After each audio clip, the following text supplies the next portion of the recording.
Welcome to the Metaphorosis magazine podcast, your home for beautifully made speculative fiction. The magazine is edited by B. Morris Allen, and I'm your host, Matt Gomez. This week's story, narrated by the author, is Endless by Ted S. Bushman. Ted S. Bushman's journey began when he found a clutch of yellowing science fiction novels on his dad's bookshelf. When he isn't inventing strange worlds, he can be found directing a volunteer choir, exploring a national park, or hosting a board game night. Find him online at tedbushman.blogspot.com or on Twitter at tedbushman. That's TEDBUSHMAN.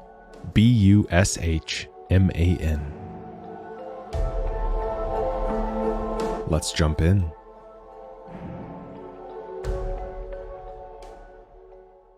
In Malani Hayata, the ever-changing city, there existed myriad ways for a smith to die.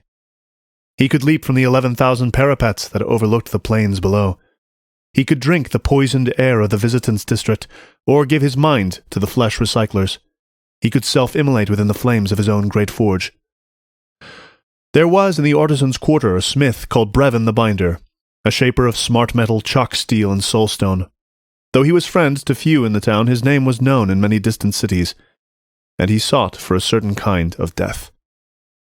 Brevin the Binder dreamed of a death that could defy time, a death that could pluck him from the past as the orchard keepers in the pyramids plucked alabaster fruit from the black willows. But although it was known that many had soared forward through time and found themselves in the distant future, none had ever been known to return to the past. In that decade, the days in Brevin's shop disappeared like wine poured onto dirt. Weaver birds built their iridescent structures in the cold forge. He ate his meager meals on the half-finished surfaces of abandoned projects, until the day an emissary arrived from Chin Lanang. "Brevin Binder," said the emissary, "we come to you on behalf of the Transarch." 4 soldiers in full regalia stood on the cracked and moss-grown sandstone of Brevin's little courtyard. The emissary had taken off her plumed officer's helmet, revealing a face with high cheekbones, ebony skin, and a silver optic device installed over her right eye.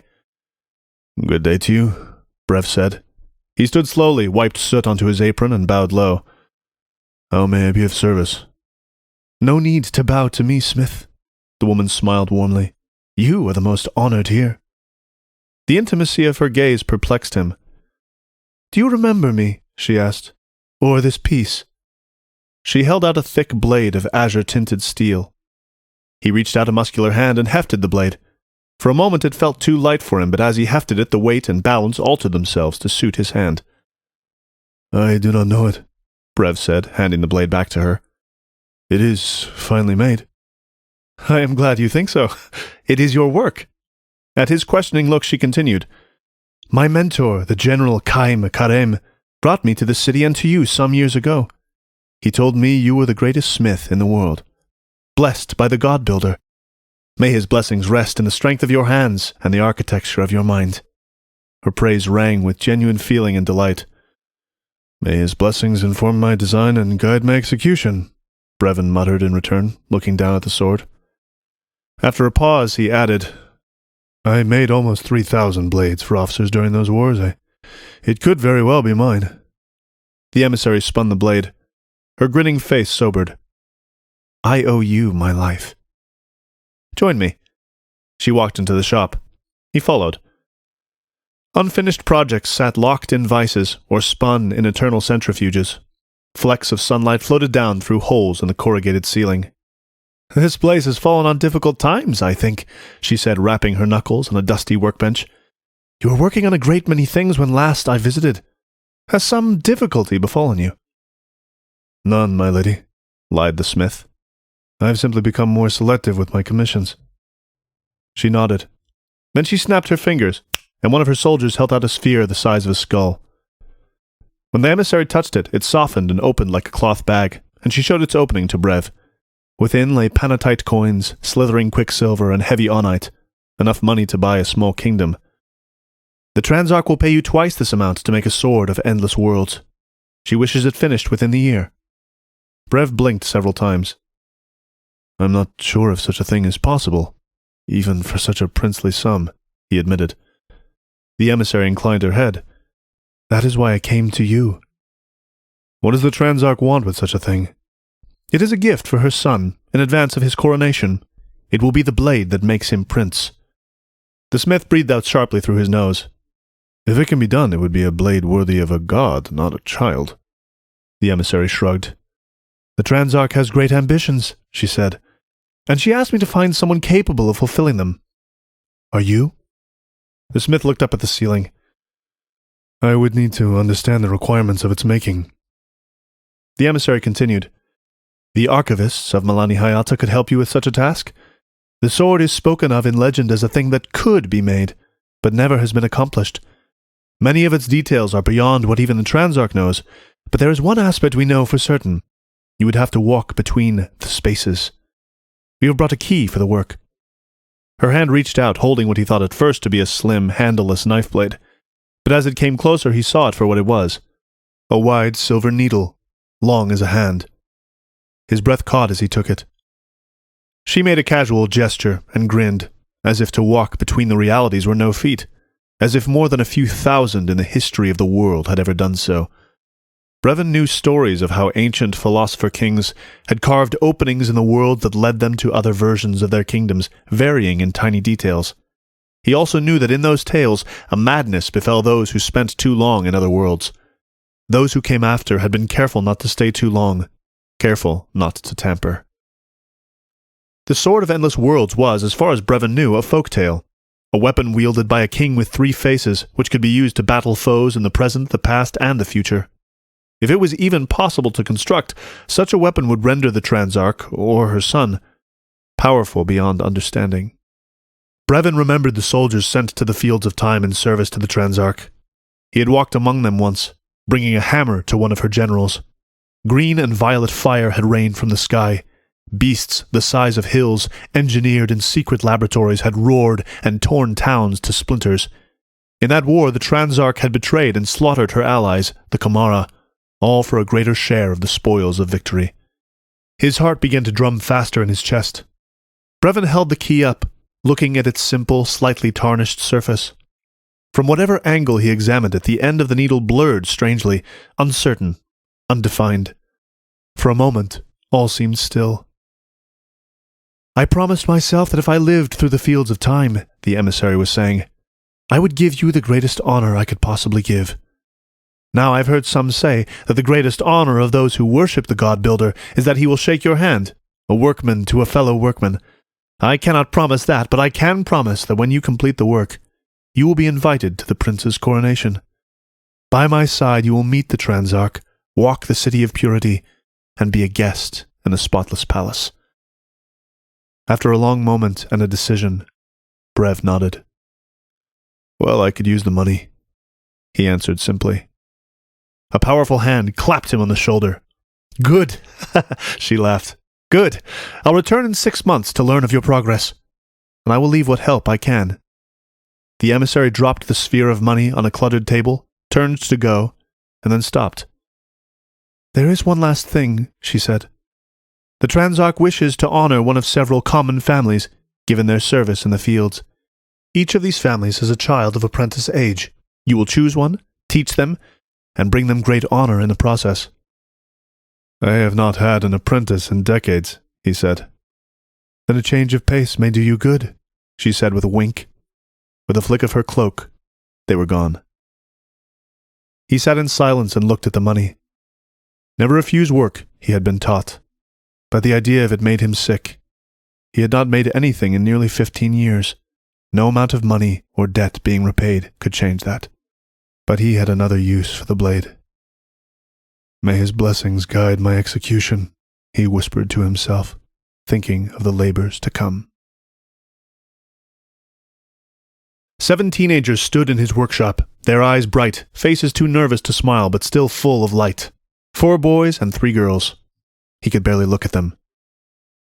They had arrived on a caravan from the Transarch's flying city of Chinlanang, which had passed over the Kava River the week before. The caravan leaves tomorrow, the soldier had said. Choose one. Each one had introduced themselves. Why do you wish to be my apprentice? Asked Brev. Each of you take a turn and answer. They did. Their words, as so many are, were cover-ups, prepared speeches meant to sway his feelings. "To work with the greatest of smiths," 3 of them said, parroting each other. "I want to bring honor to my house." At least that was honest. "I want to learn." That was most certainly false for all of them. "I will work hard to be your perfect apprentice," one said, and he almost chuckled aloud, as if he cared, or needed an apprentice. A pack of fools. One of the girls was last. Unlike the others, she wore a hint of a smile. "Why is it you wish to be my apprentice?" She looked him in the eyes. "I like to make things," she said. She reached into her pocket and pulled out a dagger. The boys recoiled, but Brev came close to it. A polymetal blade, held in small hands that were a mess of nicks, calluses, and old burns. She was a hobbyist, if a clumsy one. It was a utility blade, something she had likely made for her father to work in the garden. The handle was vat-grown cedar, worthless and ugly, but the polymetal was rather graceful, well-weighted. He flipped it in his hand. "Who taught you?" "An automaton from Chinlanang," she said. "He trains anyone who wants to learn, but these days there isn't anyone, really." "I see," said Brev. "What is your name again?" "Shai," she said. "My father fought in the fields of time." "Probably died there," grumbled one of the boys. Brev looked, just to see which fool it was. "I saw a protector you made that the Transarch uses to guard her treasury," she said. "Did you make it look kindly on purpose?" He looked her in the eyes but said nothing. She gazed back querulously. It unsettled him. When the soldier returned, Brevin pulled him aside. "I don't want any of them," he said. "I'm sorry, sir," said the soldier. "I was ordered to leave one child in the Eternal City." "Then leave one in the city," Brev said sternly. "But none in my shop. I don't need an apprentice, and definitely not one of these children." One of the boys began to cry. The others looked at Brev sullenly. The girl Shai made a puzzled face and stared at him even more deeply. He ignored her. The soldier hemmed and hawed for another hour until finally he realized there was nothing to do. They all left. Brev puttered around the workshop for a while, unable to settle. The sight of them all had touched a nerve, bothered something deep within him. A part of him wanted very much to forget about this entire task for at least a week. He was still sitting, fists clenched, in the workshop when a shape appeared in the doorway. "No business today," he said. "I don't want to buy anything, Master Binder," a voice said. "I just want to learn." He looked up. The girl, Shai. Her deep brown eyes stared at him through her wild black curls. "Go away," he said. "Your caravan is leaving."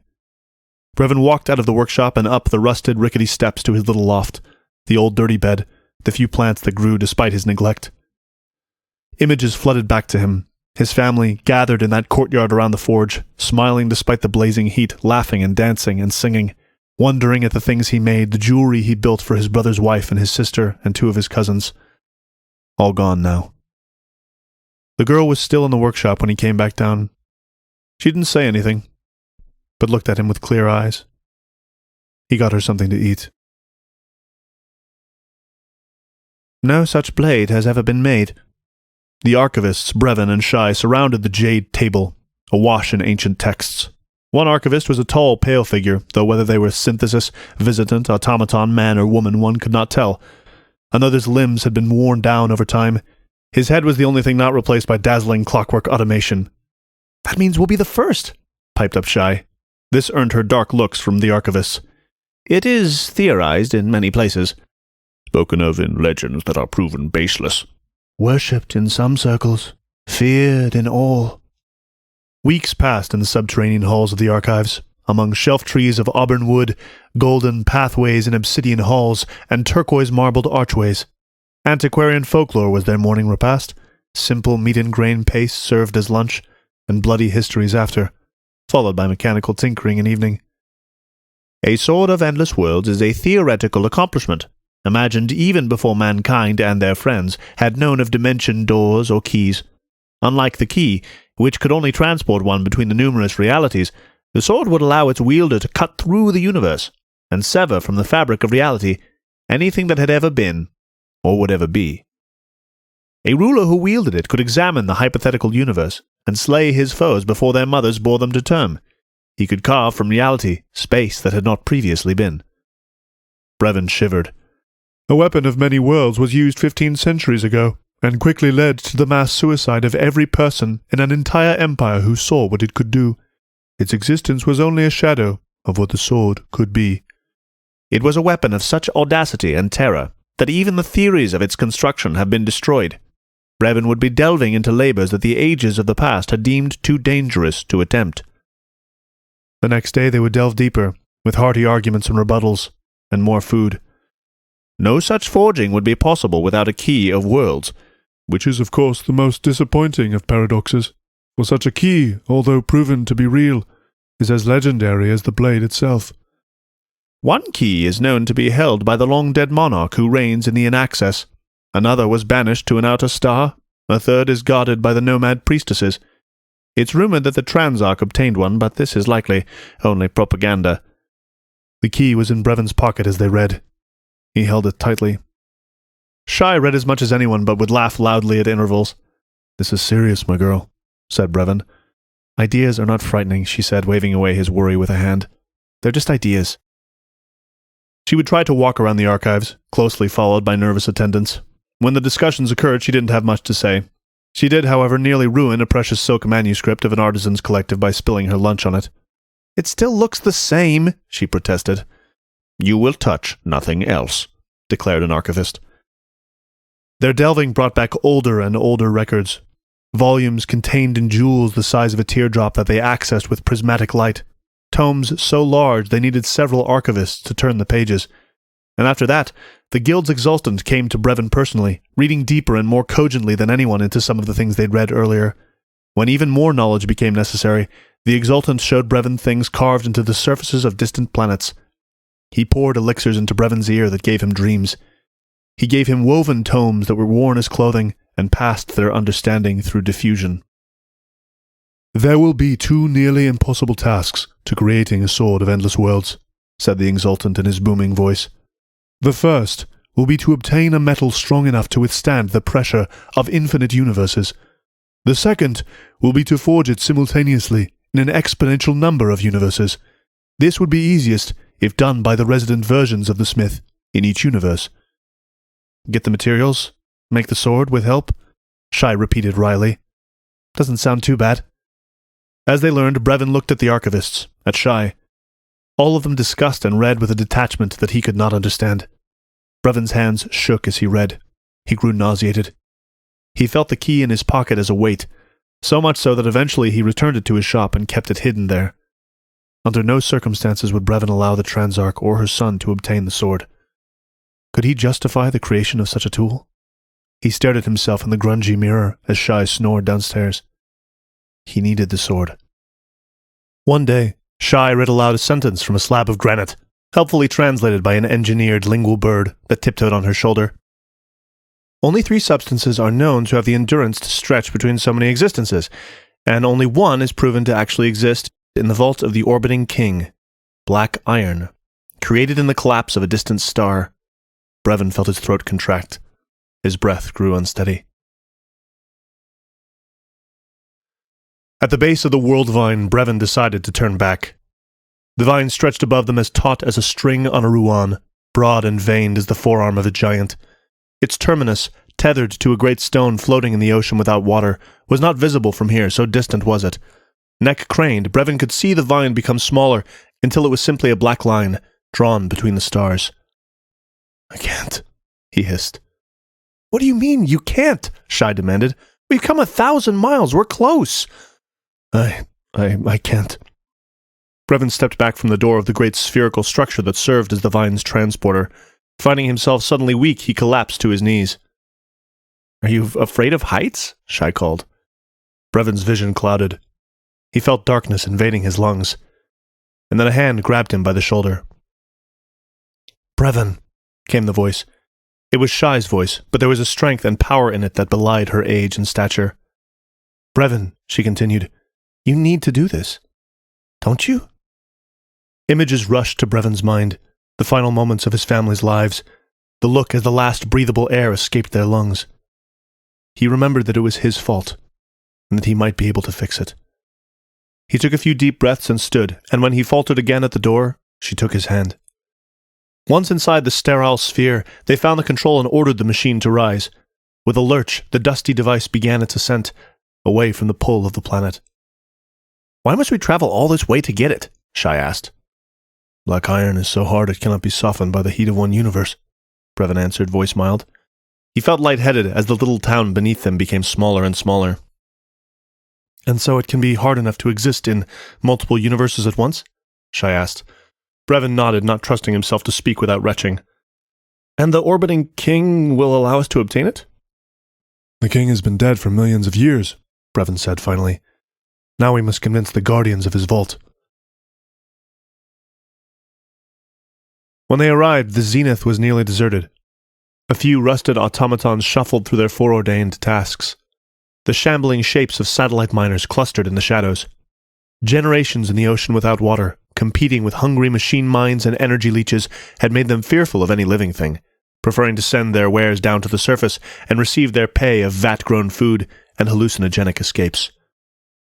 Shai took all this in impassively, but gasped aloud and shouted as she sprinted towards a vast window stretching along the curved side of the zenith. She sprinted towards it. Brevin, shaking and lightheaded from the ascent, could only follow slowly. Through the window, Shai was faced with a glittering field of shattered machines against the backdrop of the yellowing surface of Earth. That's it, she said. Our home. Our dying home, he murmured. Shai looked back at him, perplexed. Dying? She asked. Look at it. Look at the cities dotting its surface. And even here, look at all these things in the atmosphere. The God-Builder must be pleased. The God-Builder doesn't care, he said. Shai's eyes narrowed. What do you mean? The God-Builder is an engineer, Brevin said.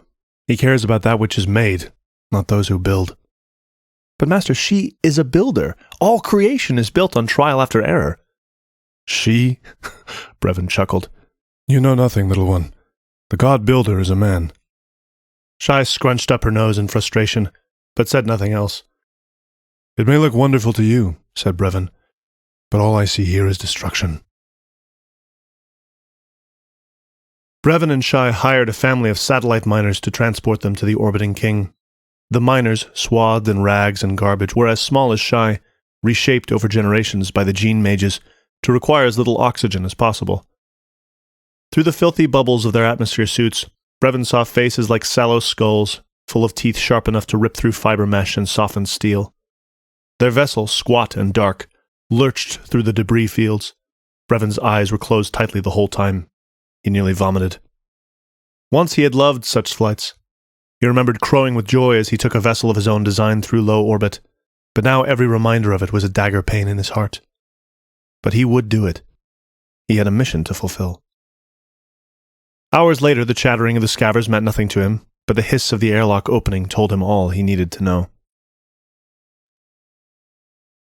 The vault was one of the largest extant structures in orbit. It had been a citadel once, and armies had rushed from its many docks. Now it was empty. Their footsteps echoed in its vast concave halls. They watched for some time before the guardians appeared. All hail the orbiting king, whose reign is endless, said a reedy, mechanical voice. It emerged from the cathedral walls around them, relayed through numerous speakers. Hail, came an echo from behind him. Brevin turned. 3 figures had emerged from the filthy floor of the vault. At first they seemed mummified corpses, dripping with half-decomposed muscle and grey with time. But these were not organic. They were machines, built directly into the body of the vessel. They triangulated around Brevin and Shai, containing them.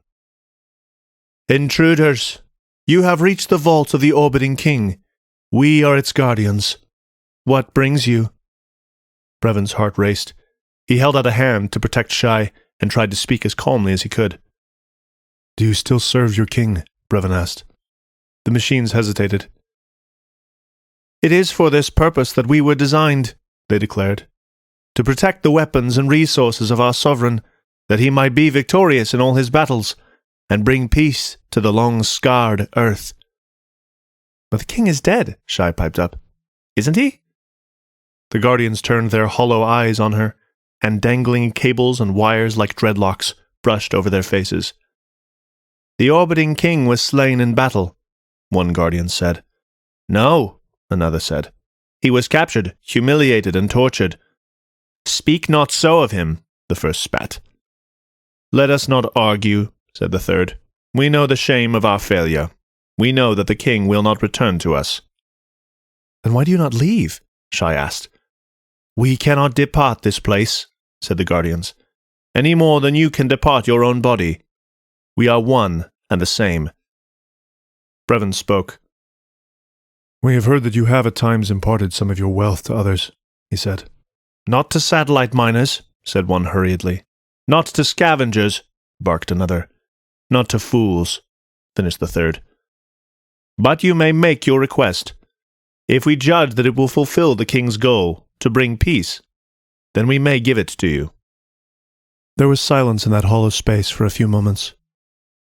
"We come seeking black iron," Brev said. "An ore powerful enough that with it I can forge a sword of endless worlds." The guardians shifted and buzzed uncomfortably. "A sword of endless worlds," they said. "Yes." "This thing is spoken of, but none have made it," said one of the shapes. "This is for good reason. Similar creations caused only grief before they were destroyed. What is its purpose now?" "I was commissioned by the Transarch." The sound that came from these shackled pharaohs could have been a scoff. "That once human warlord, whose reign has hardly lasted 300 years. Why should we allow a blade like this to be made for so uncertain a cause?" "You can read into my consciousness," Brev said. "Ask my intentions, and decide if you will give me this ore." As Shai crouched watching him, thorny vines of wire and steel emerged like long tentacles from the floor and ceiling of the vault, and they attached themselves to Brev's eyes, ears, and spine. He felt suddenly that more pairs of eyes were behind his, 10, 50, watching everything, evaluating. And they found the memories, the dreams, the hopes that hid beneath the surface. Perhaps the honesty of his goals would please them. He felt the smack of stone as his knees hit the ground. He slumped there as the tendrils wound away from him. "You see," Brevin asked, "I must have it." "We will not give you what you ask," said the guardians. "Please," Brevin said. Tears began to form. "Please." The sound that came from his mouth horrified him. Begging, pathetic. "Please help me," he said. "Let it be finished." The guardians watched impassively. They had seen weeping before. They had watched the eons weep. "Can I try?" came a voice. "They won't give it to us, Shai," said the binder. "Wait," she said, and stepped in between him and the machines. "Ask me. Look into me." The guardians turned to observe her. "Very well." And with none of the delicacy that they had shown him, serpent injectors entangled her. She cried out in pain. There was no chance they would give the black iron to her, Brevin thought. Surely they knew that she worked alongside him. After a few moments, the tiny blades unsheathed themselves from her veins. The guardians were silent for long enough that Brevin wondered if they had malfunctioned. "Very well," they said. She covered her face with her hands. "We will give you what you seek," they said, "on one condition. You, Shai, must be present through every step of the creation of the sword. Smith, if she leaves your side, the ore will be taken from you." Brevin gaped, not understanding at first. He looked at the girl, at her strange little smile, and the machines that had listened to her. Then, with a great groaning and the churning of machinery, something weighty emerged from the floor, steps from Brevin, steaming with cold, white and blue and black. Raw ore. The workshop had to be prepared. Shai leapt at the task. "There's so much stuff in here," she declared excitedly, and asked him constantly about the things she found. Tools were there that could not be used by human hands. Hulks of metal from projects long abandoned sat rusting in piles. The refuse of decades, and the machines of several million years. They spent weeks at it, sweating in the heat. He found himself laughing.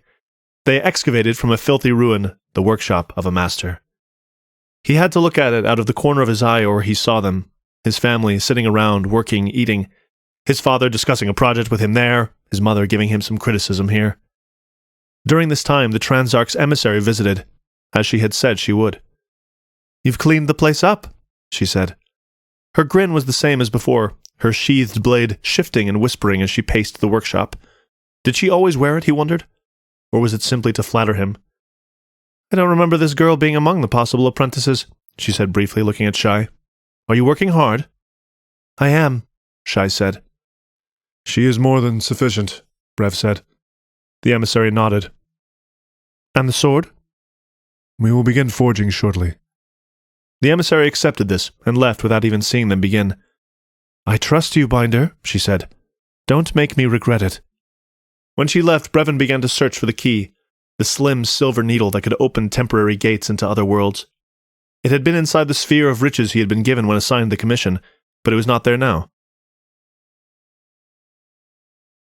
When he returned from his searching, he found Shai standing in the workshop with her hands behind her back.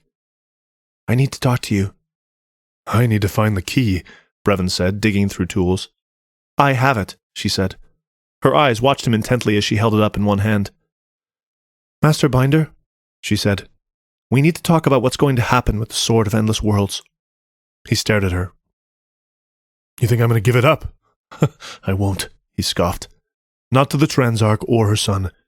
It would be to hand the world its death. Then why do you want it? She demanded. Why not just refuse the work? You are a child, Brevin hissed. You wouldn't understand. But she did not seem a child in that moment. She stood tall. Tears sprang to her eyes. You want to kill yourself with it, she whispered. Brevin gave no answer. I've heard your story, Brevin the Builder. How the flyer you reconstructed malfunctioned traveling between Earth and one of her moons, and your family drowned in the ocean without water. You were celebrated, the greatest smith of the Eternal City, the man who could make anything. But after they died, you disappeared. I didn't even know if it was you, she said. But we've never used a flyer even though we could have. You were terrified of the ascent to Zenith, and I found hollows here in the workshop, your parents, your brothers and sisters. I know the story, he muttered. All things die, she insisted. If I die by this sword, if I'm never born, he burst out, then they will never have died. Now give me the key. If you never lived, they never would have had a chance to know you, she insisted. You overestimate the value of knowing me. Listen, she said, this sword, it's a chance for you. Imagine how many Brevins there are across the possible worlds, how many broken-hearted and destroyed there are. They need a purpose. This sword must be forged in endless worlds, worlds beyond yours, going on and on. You can help them. I am helping them, he said. The sword can cut us all out. End it. What greater proof can they have of their uselessness than to see how many of them there truly are, making the same mistakes or different mistakes again and again across the realities? Shai sighed. Brevin looked at her a long time. He covered his face with his hands and rubbed his tired eyes. A breeze flowed through the workshop from a window that had been boarded up for years. Outside he heard a starling's song, but as he listened it sounded as if there were two, singing almost simultaneously, delayed by a tiny moment. He felt another breeze. He took his hands away from his face. Shai stood in the middle of the workshop floor holding the key. A faint glimmering formed the outline of a door that she had drawn in midair. Through the gateway he saw the street outside his workshop, in another world. He stood. I got the ore for you, she said, holding out a hand to stop him. And I say you cannot use it to end your own life. Then why let me use the key? You'll see. Come on. And she was gone. He stood and came close to the door. He stood in the warm sunlight of another eternal city. He stepped through. And then he saw himself sitting with his head in his hands on a sandstone step, staring out into the street. For a moment he, the Brevin who visited, stood in the street and observed himself, a sad figure, a strong man hunched in on himself, one who had not lifted a hammer in a long time. When he approached, the other Brevin looked up with bleary eyes. He took a moment, saw himself standing, an apparition from another world. Is it time for me to die? He asked it almost without feeling. No, said Shai, standing beside him. And what a strange thing to say to people you've never met. Both Brevins furrowed their brows. But now it's my turn to say something strange, Shai said, and laughing, continued. You must help Brevin the Binder forge a blade. There were many Brevins, through many doors. Many lived in the same workshop that he did, the same run-down place he knew and had worked in. All of the workshops were in the same state of decay that his had been in before Shai came along, full of similar refuse. It was strange walking through it 5, then 100, then 1,000 times as he and Shai went through door after door, speaking to the Brevins who lived there, dejected and cast off. "Who are you?" they would ask. "That smiling woman with the armor, she's the one who put you up to this?" they would ask. Some continued, "I refused her, sick of working for other people. I took the job, but when I learned I had to go to the orbiting king, I gave it up, gave back the money. I tried to ascend the zenith and obtain the black iron, but the guardians refused me." Brevin the visitor and his apprentice would listen. "Let us eat with you," Shai would say then. "We can only stay an hour." "You took a student?" many asked. "She's rather good," Brevin would answer, a little pushy. They listened as he explained what he needed to make, how the Sword of Endless Worlds had to be forged in multiple worlds at a time, how they would strike and the blade in his world would become stronger. "For the Transarch?" "No, for us." "Will it work?" some asked. "Cut me from reality?" "This girl says I'm forbidden to do that." "Who is she to decide?" "You make it," Shai said, "and then you can decide." Most were like Brevin. They didn't turn down work, so they agreed. Some brightened at the thought of it. Others, who had received keys from their own universe's emissary, agreed to go through other doors, exponentially increasing the worlds to which Brevin could travel and recruit other Brevins. A few prayed to the God Builder with more faith than he remembered ever having. Sometimes Brevin and Shai would travel through a door and find no shop, only to explore the city and find another, grander workshop hidden somewhere else, or an even dingier, smaller corner hidden off in a diseased slum. Eventually they found versions of the city where no Brevin could be found, and had to follow rumors to far-off places. In their own world they rode great beasts to empty valleys and then, using the key, found villages with an old smith named Brevin. They joined caravans of travelers and hiked to the tops of cold mountains and found nothing, until the key opened the way.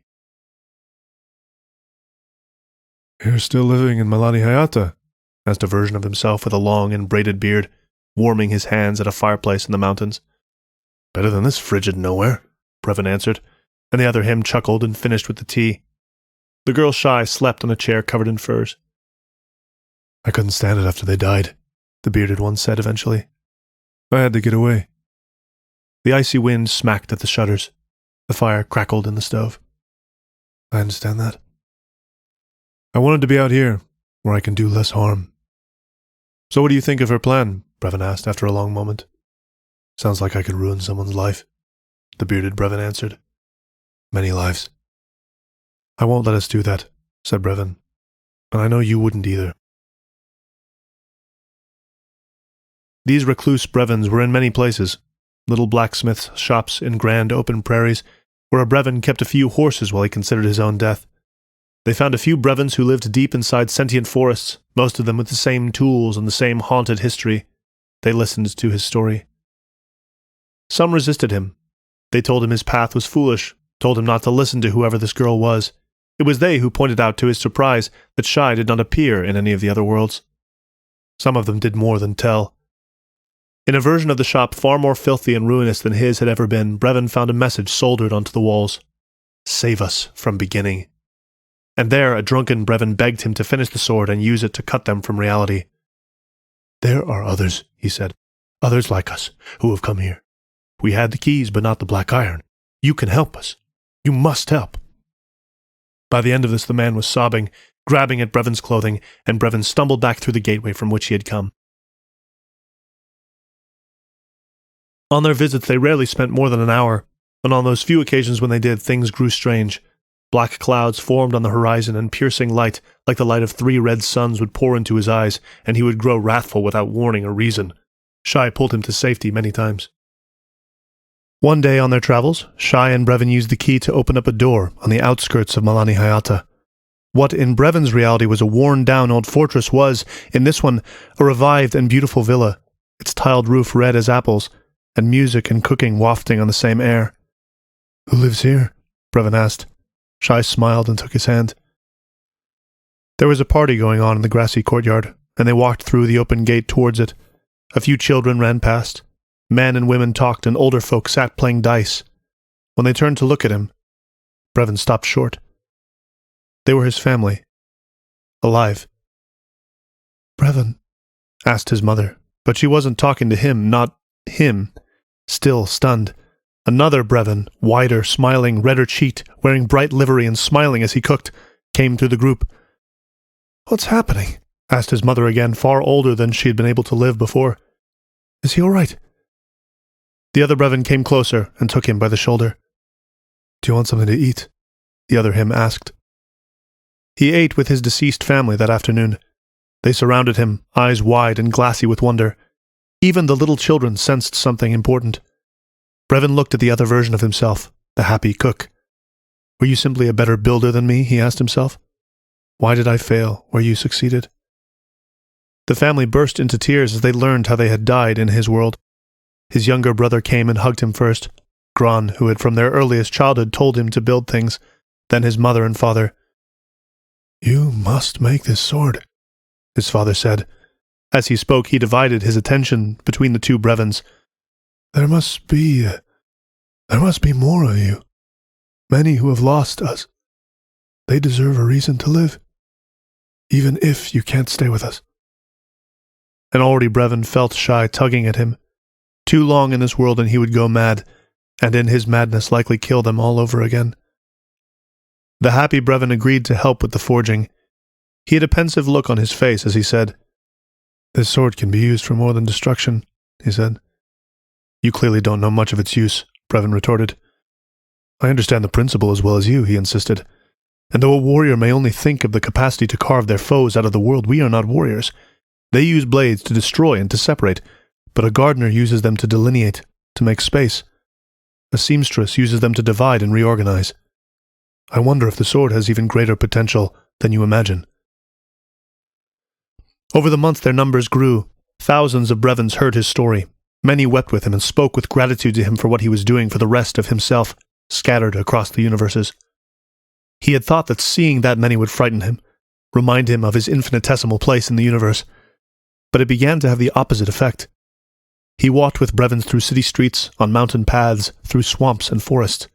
He rode with them through growing fields, met with them on the council of the constructors, and visited gravestones of his other selves. What was this feeling that caught in his throat, that pulsed like a lighthouse? Perhaps it was only vanity. There came a day that he returned to his own shop in his own city. He found his hammer. Lifting it, he felt harmonic energy run through his arm. The hammer existed in almost every world he had seen. He had perfected it himself years ago. Its cube-shaped head, cast from a metal of compacted microscopic cities, was as familiar a shape to him as any. As he melted the black iron down in the forge, as he shaped it into the blade, he heard voices, and not just the chatter of the metal. 1,000,000 hammer strokes fell across 1,000,000 realities, striking the same white-hot shard of metal, and 1,000,000 smiths breathed in and breathed out, as if a choir of souls sang in harmony. Brevin saw in each face, in each strike, that the story he had been telling himself was wrong. Every Brevin in every eternal city in every world held his own time. Each had hands, each had gifts. He remembered who had died and what hopelessness he once felt, but his hands were his own, and to leave them idle was the greatest sacrilege of all. And he learned what glory it was to forge infinity. He thought of the God-builder. The priests of his temple said that the God-builder had been a machine once, an intelligence that could learn without limit and had grown beyond his bounds. Others said that he had then integrated physical forms, become a post-human, as many others had done. Brevin wondered if the God, in his grand journey, had ever felt as Brevin did then. If that was true, maybe the God-builder was not as uncaring as Brevin had thought. The vibrations of the final blow rippled through his arm. He shook with exhaustion, suddenly the weakest he had ever been. The blade burned below him with light. In its surface he saw his workshop, but also mountain heights, towering forests, and great canyons where other Brevins worked. 1,000 workmen exhaled together. It was finished. The hammer hummed in his hand. As he went to put it down, it became so heavy that it almost tumbled to the floor. His muscles were so sore that he knew he would not be able to lift it again if he tried. Shy was not there. She had gone out to the marketplace, she had said, to find food for them, as he had become so caught up in the work that he had not eaten for several days. He slept. He dreamt of the crash. Fire bursting, then immediately going out, the swallowing cold, all seen from so far away, and the sound of their screams. He felt fire in his hands. When Brevin woke again, he went down the rickety stairs and into the little back courtyard. Standing there, he thought of his next projects, how he would fix up his little sleeping quarters, repair the stairs. It would be simple, whole, complete. There was food waiting for him, zinnian fruit, as refreshing as if they had been engineered specifically for him, and a cut of beautiful marbled flesh, cooked perfectly and still steaming. He sat and ate slowly. Only then did he think of the sword. There was a woman in the workshop when he came back in, holding the blade in her hands. At first he thought she might be the Transarch's emissary, for all the nobility with which she carried herself.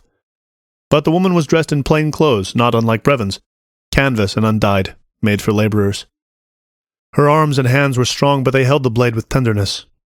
Beneath her touch he could see that its shape was perfect, that he had done exactly what he had intended, and succeeded. Her gaze was not critical, nor was it lavishing praise.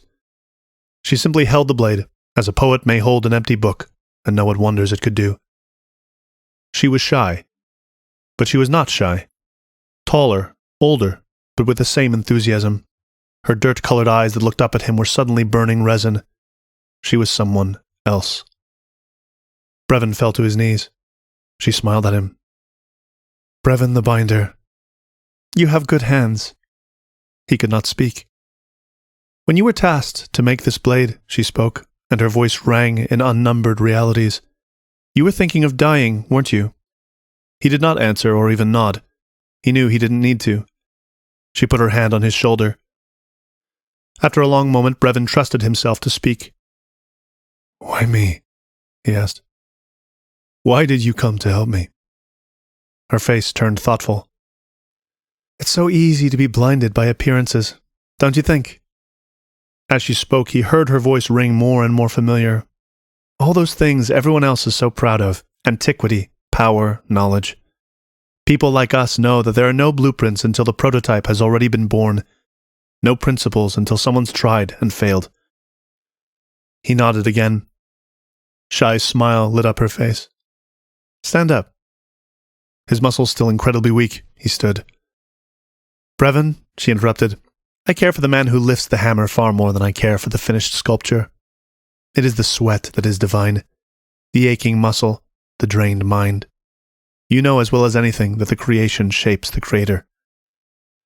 "It can destroy the creator too." "That is a risk," she agreed, nodding. "But if you are telling me that you are destroyed, then I must point out the obvious." She held out her hand to him. "Take my hand," she said. Brevin the binder reached out his hand. She shook it, workman to workman. Tears glistened in the goddess's eyes. Then she leaned forward and kissed him on the cheek.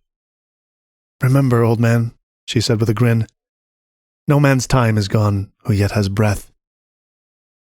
When she pulled her lips away, there was no one there, and the blade lay on the table, glowing and shifting in the cloth where he had placed it the day before. Brevin the binder did not give up the blade to the Transarch. When the emissary returned, she could not find his shop. Not only was it gone, but the space where it had existed was gone, eaten by the city, transformed into a home for a young family. Soon enough, even the memory of Brevin the binder had disappeared from her mind. Elsewhere, in a small village in grasslands, a strange hemisphere emerged. Its surface blurred so badly that one could not see inside or enter it. A year it stayed there, unperturbed, unchanged. The hemisphere stayed the same size, but one day it opened, doors appearing in its shifting, blurred surface. A few curious souls from the village entered, and there they found at first a shop, a simple open-air workshop in the grass. To their astonishment, it stood on the shores of an azure lake, in a valley ringed with mountains, far larger than could have existed within the door they had entered. "How is this possible?" they asked. And the smith who lived in the valley said with laughter in his voice that he had cut it from the world with a particularly sharp blade. There is a city now in that valley, and those who wish to learn are welcome there. Craftsmen flock from every continent, and voyagers make pilgrimages from across the sea. Their caravans enter by the wavering door and take the road down to the lake, which grows wider every year, so that every maker may have a place. Among the caravans come men with familiar faces and voices and hands, who greet the smith with powerful embraces. The seamstresses, the masons, the smiths, and the refiners share their arts. Forgers and mechanics and woodworkers gather in festivals, praising the goddess builder. They have time left, and hands to use, and always something to build. That Was Endless by Ted S. Bushman. Thanks for listening. If you enjoyed this episode, we'd love if you'd leave us a 5-star review on Apple Podcasts, or better yet, share the magazine and podcast with a friend. If you'd like to listen to more speculative fiction, visit us online at magazine.metaphorosis.com or on Twitter at metaphorosismag.